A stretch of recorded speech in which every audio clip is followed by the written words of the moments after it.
Hello and welcome back to Tits, Tums and All Things Mum. Before we get going with today's episode, I need to show you something very exciting. It's my book.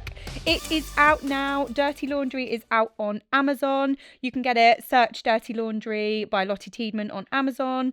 And you can get it now, or it's all over my social media. Literally, my personality is this book currently because I'm very proud of it. As an ADHDer, being able to actually write and publish a book is a big deal, even though it has been sitting in my drafts for 4 years. It's finally here. It's about relatable motherhood, all of the feelings that mums feel, like resentment, mum guilt, all of those things, with a bit of added spice in there as well. But today's episode is with the lovely Beth from Reset with Beth. How are you? I'm great, thank you. Yeah, lovely cup of coffee. You got Thank your you tit for having mug. me. I love my tit mug. Got my tits out. I know, you got your tits out. They're beautiful. If you're anything like me, you'll twiddle a nip. I know. Like as you're chatting, I you're did. just twiddling it. Yeah, I love to twiddle a nip. And It's great. It worked yeah. for both of us. Yeah. So, yeah, thank you for having me. Thank you so much for coming on. Could you start by telling us a bit about yourself? Sure. So, I'm unbelievably 47 and a half. Oh, you look amazing. I need your secret. Thanks ever so much. I need your secret. The secrets will come. I live in Windsor with my two girls who are 15 and 18 now. Oh, God. Brilliant. Yeah. That means one drives. Yeah. Amazing. Yeah. Like independence, isn't it? Yeah. For me doing the school run. Yeah. Oh, yeah. Game changer. Love that. I never considered that. Yeah. And I work with women who are typically wanting to reset themselves. Mm-hmm. So they've perhaps had a curveball, health challenge, divorce, or they're just like, who the fuck am I now? Yeah. I've had children. Yeah. And now I've become someone's mum. Yeah. And I don't have a name. Yeah. And I don't know what I like. Oh, gosh. And I don't know what I'd do if I had 24 hours on my own. Yeah. And so it's coming back to who they are, trusting in themselves. Yeah. That doubt that creeps in with motherhood, where we are so often given so much white noise and advice which doesn't sort of sit well, and you're like, oh, but everybody's saying something different, but I feel like I want to be doing this instead. Yeah. And I help them regain that confidence and that self-trust. Yeah. I love that. And I've been doing it for years. I was a confidence coach for 20 years before coaching was a thing. Yeah. I feel like everyone needs one of you, but look, mums in particular, because you do. It's like you're reborn, without sounding too like cliche and everything. When you have kids, it's like you're reborn as well. You become someone totally new, and no one talks about that. I was actually talking to someone about it the other day, about the resentment you often feel towards your partner or the father of your child, because as a mum, your life changes completely. And as a dad, it doesn't necessarily do that. And so there is always this kind of divide between you. And I feel like if you don't address that with one another and with yourself, there does become this resentment and this divide, because there is just so much change for a mum. You're just a new person. And I think the thing is, because the old adage of parenting doesn't come with a rule book. There is no right way, although everybody will tell you what they think is the right way. Yeah. And that can feel incongruous, and you're not quite sure what to do. And so you're inhaling more information. Yeah. But of course, this having it all, whoever thought that was a good idea? I mean, because people are burning themselves out. They're doing the job. They're looking after the house. They're keeping a happy husband with great sex and a clean home and home-cooked food and running a business, and the children are happy and flourishing. And actually the reality is really quite it's all bullshit. It's a lie. They all lie. But social media's got such a big part to play in that, because some people do portray that life. They're running a business, they're, making loads of money, they're a successful businesswoman that always looks really put together, their husband's really happy, they're having loads of sex, their kids are like beautiful and done up. It's all a lie. And like their house is beautiful, but actually they're probably just shoving all the shit to one side. Literally, I've just been working upstairs, doing some social media upstairs, and we were moving all the stuff to one side to get content. And I was like, we are doing the things that these influencers do to get that perfect life, and it's not real. And I think the thing is, one of my biggest things is we always have a choice. So accountability always lies with us. Yeah. And it's so much easier to put it on a situation or someone else or something else. If you're scrolling and you're finding those pages and they're not making you feel like, I feel seen, heard. Yeah. Like, I can learn something from this. See, I struggle with that because I love to look at these beautiful homes, like, because I'm very into interiors and I love like an Art Deco interior. So I love to follow these accounts to look at the beautiful like interiors.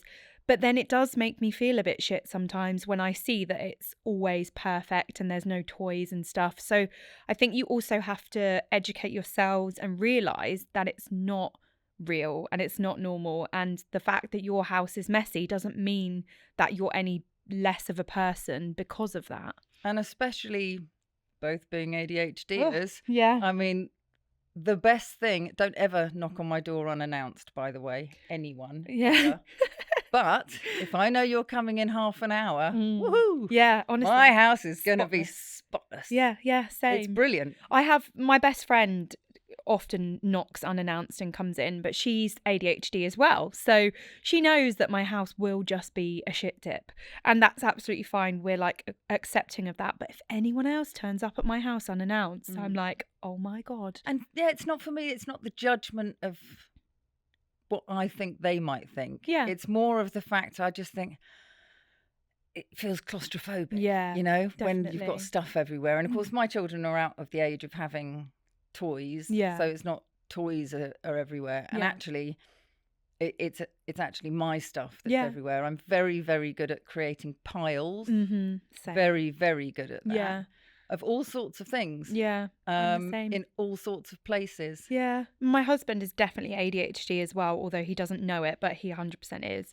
We can diagnose him now. Yeah. He literally is ADHD and he's much messier than me. So he likes to leave stuff everywhere, which is fine when I'm in my I don't give a shit about the house, it's a mess, but I don't really care moment. But when I get into my I need to tidy the house right this second and you're a dick for leaving stuff everywhere moment, he knows about it. And yeah, that was me this morning. I was like, why do you leave your shit everywhere? Like, why is there shoes here? Why is there socks there?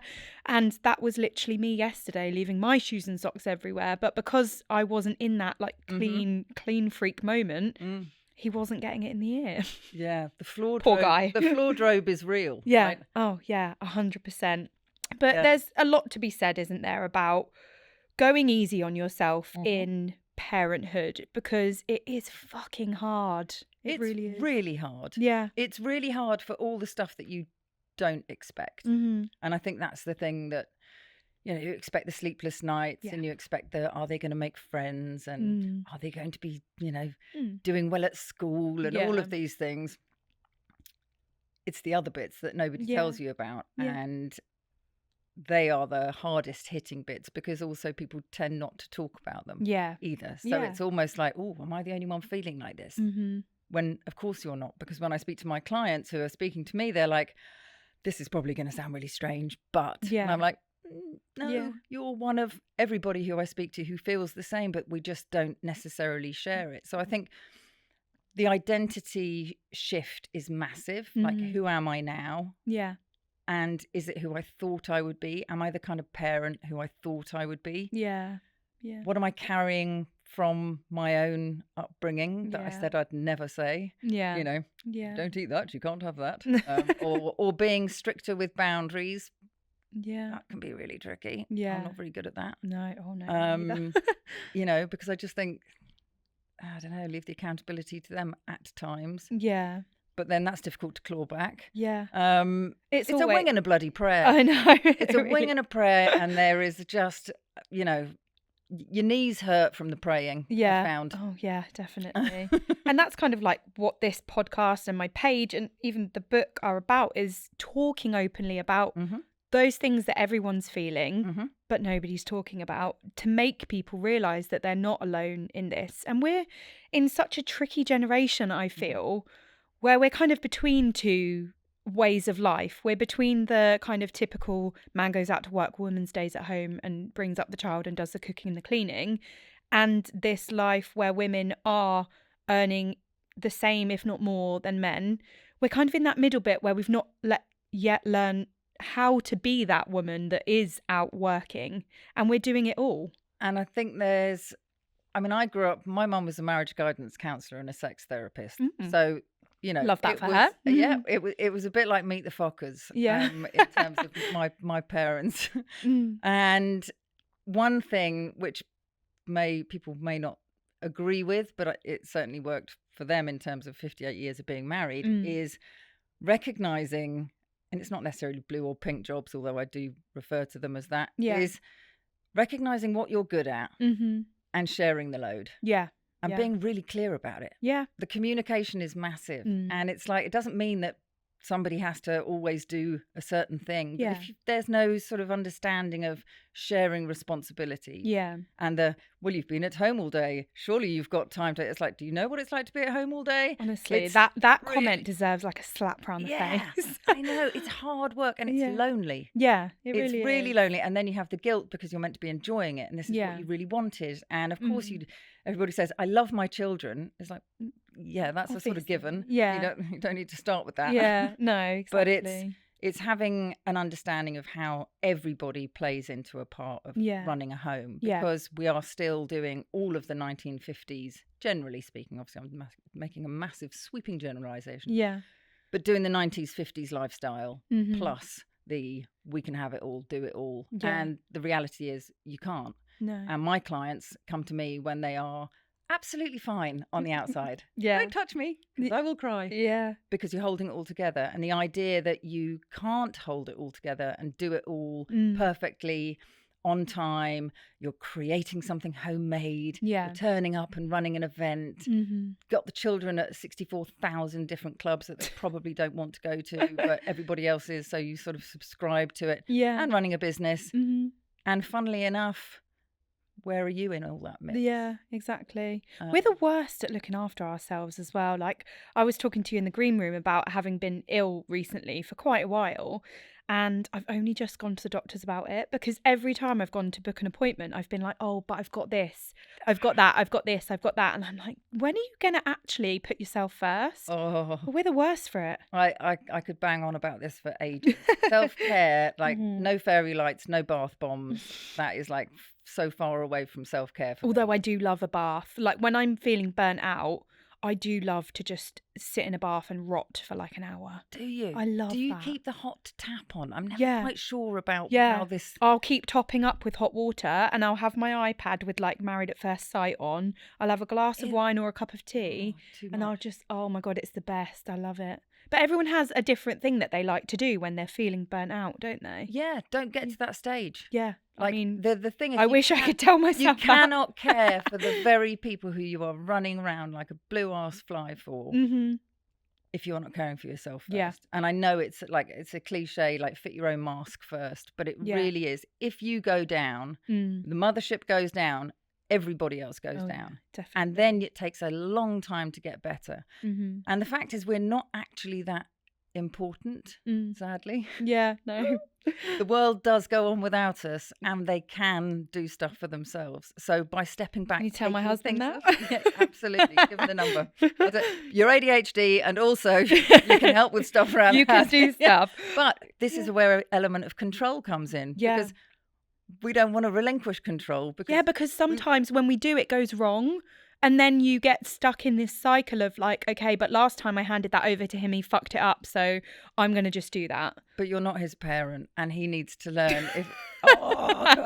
Thank God he only listens to audio and he didn't just see that eye roll. It's really important. Self-care is so important, and it isn't about... the taking the time out and slowing down. Self-care to me, as I interpret it to the women I work with, is about investing in trusting yourself. Trusting yourself to make decisions you can stand by. Trusting yourself to spend time with the people who fill your cup, not drain you. The decisions to make choices that feel right for you. And not subscribe to the doing for the facade of... looking like you can do it all. That self-care is essentially boundaries. It's saying no. Because those people that look like they're doing it all are probably absolutely fucked. They're probably burnt out, miserable, unhappy. Like, I get people say to me all the time, like, how have you written a book? How have you done this? How have you done that? How have you done your show? And I'm like, because I'm burnt out to like, fuck, I'm just literally dead. It's not worth it. No. And now I've kind of stepped out of that and just been like, I'm not doing any more. And I'm taking a break for myself. Yesterday, I sat and watched Married at First Sight all day. All day. And Which series? I'm on season 8 because I roommated up with one of the girls from season 8 in Paris recently. And I was just like, I've got to watch it. I mean, I love it. The thing is, I've been calling it math suck. Yeah. Math suck. Why? Oh, because the UK. Math because, suck. yeah, apparently I thought that's what it was called, but it's not. It's maths UK. Maths so UK, I've just been calling it math suck. Yeah, math suck. Which I love it. children thought was hilarious. And I'm always up But for a lot of people would conversation. struggle to just sit and watch TV for a day. And I was that person. Like, if I did that, I would be filled with so much guilt that I haven't cleaned the house, that I haven't been doing something productive. But I think it takes a lot to just be able to sit or go out with friends or just do something for yourself. The conditioning is hardwired and strong. However, I really strongly believe this. It filters down, and it's not through blame, and it's not through resentment or anything like that. It's recognizing that we have accountability to make it different for our children, and to show them that, yes, they're important, of course, but nobody else outside the house is going to think they're as important as we do. So take the time out for yourself, because otherwise you're paving the way for them to think that that's what they have to do when they become a parent. And it's not. Taking time out for yourself is really important, and it comes in lots of different ways, shapes and sizes. But it's don't wait for the burnout, because that takes a long time to recover from. Yeah, definitely. And speaking of burnout, we are heading into, for mums, probably the busiest season of the year, the Christmas season. And I've spoken to so many of my friends, literally 2 of my friends and myself have been having mental breakdowns with one another via voice note, because there's just so much on mums in the Christmas period. So when this episode airs, Christmas is past, so no doubt a lot of mums are going to go into burnout. So how can we now address that and not let that happen in the future? Well, funnily enough, Reset with Beth is ta-da! Seamless. Is all about that. It's resetting. And you get to do that at any time. Like we always talk about New Year, New Me, or, you know, when I turn 35, 40, 50, I'm going to make something different. People hate that, don't they? The New Year, New Me. But I always do find it quite of a, like, maybe it's the ADHD and the whole black and white thing. I like but it. A new year is like a fresh slate for me.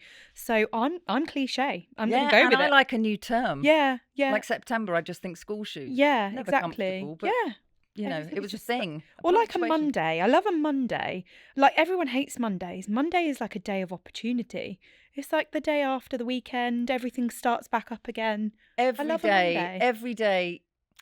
I mean, I can get really irritatingly philosophical about the whole thing, but, you know, that you can reset yourself at any point. And the point is, tomorrow is promised to no one. We're more likely to get run over checking our Instagram account than anything majorly serious. But genuinely, nothing is promised to anyone. So the time that matters is now. How do we reset ourselves in the moment, going, do you know what? Last year was an absolute shitstorm. I'm knackered. I'm wrung out. I've been irritated all Christmas. I haven't really enjoyed it. No one's noticed those handmade sausage rolls that I was up until 3 o'clock making and somehow have been left on top of near sort of the dishwasher but haven't been put away, and you're like, I'm not doing this again. So take a step back, reconnect with what it is that is important to you. Edit out the stuff that you don't need to be doing. Really important. Boundaries, not taking on stuff, not signing up to things that you're not interested in, not going to people's houses or inviting people's houses. That's just makes a mockery of any kind of relationship if you're turning up somewhere you don't want to be. Feeding your self-trust. So you can make good decisions. You can rewrite those values, understand who you are, why you are, what you are, and what you want. And then start to think about how you can succeed in making that something that you can thrive in. Jesus Christ, I'm going to fucking hire you. Well, you Sort can me out, join sort me my out. you can join my club. And that's what I do. So I run an online club. Yeah. For women wanting to do exactly that, and it's not heavy. It's certainly not therapy. It's coaching, but from more of a mentoring perspective. Yeah. Because I've been coaching for over 20 years, but I've stepped more into a mentoring role because I walk my talk. I know things are really shit, and life's rich tapestry doesn't mean anybody is exempt from really difficult stuff coming your way. So the better prepared you are, the better your toolkit is, the more resilient you are, and then we don't get to the burnout phase. Yeah, I love that. Amazing. So, on a completely different topic, we've got something really interesting / difficult that you went through for show and tell. Yeah, Let's do show and tell. So, here we are, show and tell. So, when was this happened to you? So, you had a brain tumour. I did, and I had a really big one. Yeah. Do you want to show the camera your brain tumour before and after? It is quite something. It is mad. Yeah. Okay, so this was 2019. And so just point to which part is the tumour. This bit is the bit that shouldn't be in your brain, but was. Which is basically half the size of your brain. Yeah, I know. It's wild that you're just sitting here and you're normal and you're fine. I do believe. But like, brains are just such a interesting thing that was there and you were still functioning. Yeah. How did you know that it existed? I had a seizure. Oh, okay. So I turned 41. Yeah. Like, business was going well. My girls can't do the maths, but they were sort of 10 and 12, sort of. Yeah. So 2019, I was 41, life ends at 40. Yeah. And I've been away with my best friend for a weekend in Spain, and that was weird because we booked a hotel that happened to be on a dual carriageway, which we weren't expecting. That was another story. And then I was doing the lunch boxes, and I was just about to launch another business, and I had some people organised to do the filming for the content, and so it was like a really exciting day. And then suddenly my arm is doing this as I'm filling up the water bottle underneath the tap. Yeah. And I was like, strange, no music on. not my normal thing. Yeah.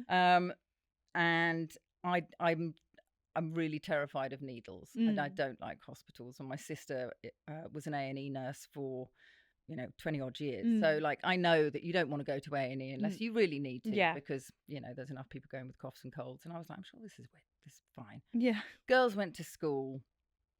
And it passed. And I phoned 111 and I said, bit strange, but I seem to have this funny little thing with my arm doing this weird dance, and I couldn't stop it. Yeah. And they said, I think you're having a stroke. And I was like, no, I think you're wrong. I'm 41. My life is about to be on being credible. And they said, no, you need to go to A&E. So this is where Lippy on, leopard print skirt. This is a really important thing to remember. If you're going to A&E, don't get forgotten, especially if you look fine. So if your arm's hanging off, they'll notice you. If you look kind of fine, they'll forget you. Yeah. So I went bright red lippy, full leopard print skirt. Imagine just walking into A&E looking like that. I was like, you are going to remember me. You better do. And I'm like a wasp at a picnic. I'm not going until you've kind of worked this out. Yeah. But then I felt a bit fraudulent. I was like, I kind of feel like, this guy's legs fallen off, and somebody else is vomiting over there, and I'm sort of sat there with a book and eating hula hoops. Yeah. And I said, I think I'm going to go now, actually. And they went, no, you have to stay. Oh. And then they did all the tests, and and they put me through the CT scanner and MRI and all of that stuff. And then they said, would you like to come into the smallest room we have, called the family room? And I was like, and I was on my own. Oh, bless you. And then all of the heads of all of the important people came in, and I was like, this is like a really shit party. There's no party rings. There's like nothing here. We're all like really on top of each other. I'm on my own. And they said, we have to tell you that you've got a massive brain tumour. And I was like, God. I was like, like, what? Oh my God, that's I was like, am I going to die? Am I going to lose my hair? And they said, we don't know. I was like, I was just kind of expecting you to just go, no, don't worry. Yeah. Can you just pretend over that bit? Yeah. So I stayed in hospital for about 5 days, I think. And they were brilliant, absolutely brilliant. But they didn't have an internal, like, main neurology department. So I was referred to Charing Cross in London, and they were amazing. And they prepped me for surgery. So a craniotomy is basically where you have, like, when you have a boiled egg, it's going to ruin your boiled eggs, but when you have a boiled egg and then you cut the top of the egg off. Yeah. So they do that, but like with saws. Yeah. And so then they very cleverly took it out. I just think it's wild that they could take that out. Thank God for learning at school. Yeah. I was like, thank you for studying, for remembering. Yeah. For like listening. Yeah. Because I wouldn't have been a great brain surgeon. But you just think, like, that is massive. Like, how is something that big allowing you to just continue normal life? The thing is, your brain is really, really malleable. And of course, there's lots of different, there's like over 135 different brain tumours, and there is such little research into them. So we know, tiny, tiny amounts of these different types of brain tumour. And some are very aggressive, cancerous. Some are very slow growing, like mine, which was benign. And people are like, well, at least it wasn't cancer, which... Again, let's invalidate it. And it wasn't even cancer. Next time. But it's that fact that there are so many different types of tumour and different triggers, and they're really not quite sure what sets what off. Yeah. I mean, if any medics are watching and listening to this, they may catch me out on anything that I'm saying wrong. So just for caveat, I'm not a medic. But they think that the type of tumour that I had was hormone receptive. Oh, okay. And so there seems to be a trend where women seem to be more susceptible to them and can be triggered by pregnancy hormones. Oh, okay. So you could have had it right from when your kids were born. Yeah. Wow, that's wild. And there is no blame there. No.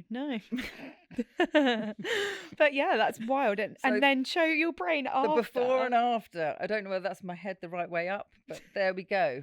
A big old hole in your brain. Look at that. So your brain is really malleable. It's really squishy. Have you had a scan since that? Yeah. So is the hole now filled with brain? Mostly. Yeah. So it's like a sponge, and basically the reason I had the seizure was because it had expanded so much that it didn't have anywhere to go. It had run out, so my brain had been squashed. Yeah. I had noticed this slight tingling down my right side, but you mums are the worst. Yeah, like, it was just like, I'm sure it'll be fine. And it wasn't like anything bad. It was like you could have slept funny or done, and my writing wasn't. I was playing darts just randomly, and I was like, and I sort of threw it like completely left field. I was like, whoa. I mean, I thought I was all right at darts, but like that was the neighbour's garden. Yeah. So something's off with my coordination. So there were a couple of little things, but this was literally up to the lead up. Yeah. So it pushed my brain out of the way, and then that had meant there was nowhere for it to go, which had then pushed on the nerves, which then caused the seizure. Yeah. But kind of in a weird way, thank God you had the seizure and then did something about it, because it could have kept growing to the point where they couldn't operate. And they would have. It would have killed me had I have not had it taken out. Yeah, because it would have kept growing. Yeah. So thank God you noticed those little weird signs and did something about it. Well, the seizure definitely. I mean, that was kind of one of those things where it's like, that is weird. Yeah. Like, when you can't control a body part, that's very weird. Yeah. I mean, my mind, no chance. But like my arm, normally I'm quite good at. So this is me. I mean, that's impressive. What's that? I don't know whether you can see that. But that is, they are the staples. So where they've taken, the top of the head off. Yeah. The head, my head. Your head. my head. And then they literally glue it together and then staple gun it. Yeah. Oh, crazy. Those staples have to come out. Oh, I bet that was sore. That was a bit sore. Yeah, It was a bit sore. And then this is me literally the day after. And this is what I am kind of all about. And it's not from a vanity perspective. It's from a perspective of you are more resilient than you ever dare to believe yourself to be. Mm-hmm. If you give yourself the tools, and of course, all of this stuff I'd been putting into action for 20 years, I was like, I know the stuff, right? Yeah. I know the tools, Mm-hmm. but life had been pretty easy, so I hadn't really had to test them that much. And then I was like, bang! But then the Here's a brain universe tumor. sent you a brain tumor just to test whether you were quite good enough. How good are you? Let's just see. And then so lippy on, because that has to be the signature thing. Yeah. Also, if you're going into hospital, always go with buttons so you don't have to take everything over your head. Yeah, that's I had true. a drain coming out the back from my lip, the stuff on my brain. Yeah. And then I got divorced a month later. Oh my God. You don't do things by halves, do you? ADHD, you say. So then I got divorced. Wow. And my daughter was also out of school, and then we had COVID. Yeah. Oh, that fun time. That was good, wasn't it? So you really are very resilient to have gone through all of that in one go. Yeah. And still be here to tell the tale. Yeah. Yeah. You're literally like the poster girl for what you do. I've been through this, and this all at the same time, and I'm good. Yeah. And it's not like, the thing is, I have the tools and I practice them. I'm a massively open book. You know, if you see any of my socials, like I am exactly as I am. Yeah. And that's why the people who work with me, because I'm not a traditional coach in the sense that, but if you did know, well, how could you do it differently? Yeah. I'm like, let's fucking cut to the chase. Let's make things happen. Yeah. I'm going to be that really straightforward, direct, honest, caring, supportive person, but I'm not here to cheerlead you. Yeah. You know, I'm here to make a change for you on your basis of what you want. Yeah. And also to just show you how capable you are. Yeah. And let's not have a brain tumor. Let's not have burnout. Yeah. I'm not suggesting you leave your husband, although many of them do end up doing that, because actually two people who aren't happy is two people who could be happy. So. You learn your worth when you start to trust yourself, don't you? Absolutely. So that kind of then subsequently leads to divorce, because you realise that you deserve better than that. Yeah. So, and both of you do. Yeah. Both of you do. You know, it's about trusting yourself to handle situations. Doesn't make them easy. Doesn't mean you can change the destination, but you can definitely change the experience. And I love laughing. So I will always find pockets of joy in the most ridiculous places. And it's not about deflection. It's about difficult stuff happens. And no one is exempt from that. Pretending everything is fine is going to not serve you very well in the long term. Yeah. So getting the tools to work out how you can reset in a way that gives you the tools to be able to be more resilient when the shitstorm comes. Because if it hasn't come yet, it will come in some form. It will. So there we go. I love that. On that note, let's move on to our spin and spill. Ooh.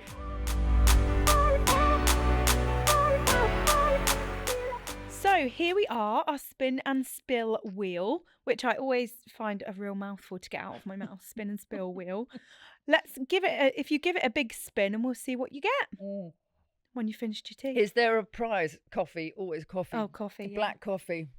Right. No, but it just depends what one you get, because some rank bank stories are a prize in themselves. They are just right, nothing. let's go. What are you going to get? Oh, she's got a rank bank as well. Bank. Oh, sorry. So, that really came did out. you say wank bank? One for the wank bank. I've got a few of those. Some of our rank bank stories have been quite traumatising, I'm not going to lie. So let's see what we've got. Let's have a look. So my baby was unwell one day and just wouldn't sleep. I was at my wit's end. Her nose was completely blocked and I'd tried steaming the room and everything. Nothing was working. I Googled what to do and it suggested using some saline and a suction gadget. Oh, I've seen them. I do it. I used to do that. I sucked it out with my own mouth. Oh, that is gross. I think that's where this is going. Oh, I ruined the punchline. No. Sputum and like snot is my thing. You know, everyone has a thing they can't deal with, like poo, sick, whatever. Snot and sputum is mine. I would actually die. You could call me if you needed. I would do it. It's not a problem. Just the thought of it is actually making me feel a bit queasy. It was midnight. We didn't have either of those. Another suggestion was to suck it myself. I was disgusted by the idea, but I'd had enough. I pushed one of her nostrils in while I sucked the other, and my mouth filled with her snot. As it hit the back of my throat, I gagged, followed by vomiting all over my child. Yeah, that's the crescendo, isn't it? Oh, but I did do that. I used to do that. Oh, I didn't find it. God. I couldn't see the. And if ever my children say anything to me, I'm like, you came out of my vagina. Yeah. Like, don't look at me. Am I coming out of the shower? I'm like, you came out of my vagina. You literally Like, came out of me. Like, yeah, you were in there and now you're out. I can see whatever I like. Yeah. Honestly, though, I could not do that. Like, I love my babies. And if they were struggling, like, I'm sorry, but I couldn't do it. I'd just vomit. I would do it for your babies. So Oh, if you ever need it, genuinely, that doesn't bother I've me. seen the machines that do it. I would purchase a machine to do it, but I couldn't do it myself. I could not. Yeah, tricky with the nostril and the bit in the middle, and then trying to get the thing, and it's just. Yeah, you don't actually have to swallow. You don't do. I mean, you don't I'm have a to swallower, do Han. I'm a swallower. You can draw the line. It doesn't have to be everywhere. Well, it's messy if you don't swallow. It is also snot. So, It's not. But just the thought of accidentally swallowing and it, no, I can't. Yeah, because I can't even deal with snot and sputum at work. I'm an ICU nurse, so sputum is a big thing at work. And I can't deal with it. Like, it's the one thing that I'm like, nope, can't do it. Yeah. So, yeah, no, that one's not for me. That's not for you. Not for Fair me. enough. We've had so many rank bank stories that have included sick, shit, condoms getting stuck up people, like all sorts of weird stuff. People's kids using used tampons as straws and all of that. I can deal with all of that. It's not, no, so many can't questions on that last one. It was that a kid. It was a kid work. that went fishing through a bin, found a used tampon applicator, and used it as I a see. straw. I was just thinking like the cotton and like I was thinking that must be. No, that one traumatized producer Darren. He's scarred by that image. So yeah, we've yet to actually top contraception. That one. Anyone? Yeah, no need. Literally, this podcast is walking contraception in itself because we say it how it is. So yeah. And there are all the good bits as well, right? Yeah. Oh, yeah. Tumbleweed. No, what's a good bit? I've got the nativity on Thursday. That'll be cute. Oh, another one. Another one where he's got one line, and then I have to sit there for the remainder of the thing, like just watching all these other kids. So yeah, that'll be fun. But the days are long and the years are short. Yeah. And I remember somebody saying that ages, phases, and stages. Just as you think you've nailed it. Yeah. Something else comes along. So yeah, I don't have any nativities to go to, and I can't turn up to somebody else's because that just looks wrong. I mean, yeah, you would look a bit weird. Who's your child? I don't know. I'm just here for the shits and gigs. Yeah. Nothing else on a Friday. Yeah. Oh dear. But anyway, let's head over. How are you feeling about doing stroller speedway? To be fair, a little apprehensive because I haven't changed a baby's nappy for about 15 years. My youngest is 15. Equally, quietly confident. Yeah. Because I'm hugely competitive with myself. I love that. So I love that. So we'll try and get you up at the top of the leaderboard. Yeah, I'd like to be in the top, I don't know, top 5, 10. Let's see, shall we? Let's head over. 1. So here we are at Stroller Speedway. Are you excited? I am so excited. I haven't changed a baby's bottom for about 15 years. So love it. Let's go. Love it. So where do you reckon we're heading on the leaderboard? I'd like to think top 3. Jesus Christ.